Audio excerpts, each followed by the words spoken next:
In today's video, I'm going to teach you how to fix the Discord loading chunk failed error. This error usually appears when Discord can't properly load a part of its interface, often after an update or when something gets corrupted in your browser or desktop app. The good news is, in most cases, you can fix it yourself with a few simple steps. I'll walk you through a clear step-by-step process, and you can follow along at your own pace.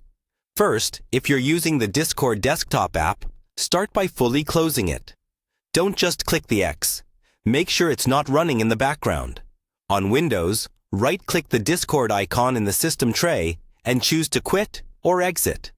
On Mac, right-click the icon in the dock and quit the application. Once it's completely closed, reopen Discord and see if the error is gone. Sometimes a full restart clears temporary glitches. If the problem continues, the next thing to try is logging out and back in. Inside Discord, go to your user settings. Find the option to log out, confirm it, and then sign back in. This refreshes your session and can clear issues related to outdated data.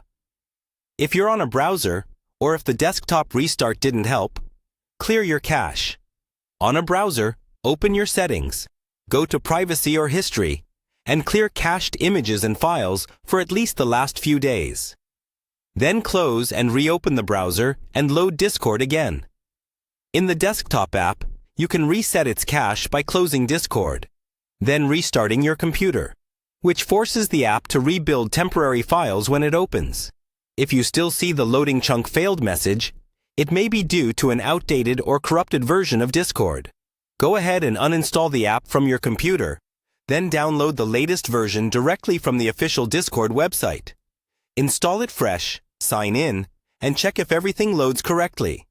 A clean install often fixes deeper issues that simple restarts won't.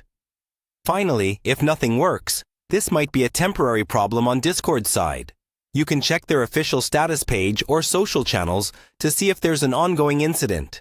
If services look normal but your error persists, reach out to Discord support with a screenshot and a brief description of what you've tried so far. Follow these steps in order. Take your time with each one, and you should be able to get Discord working again without that loading chunk failed error.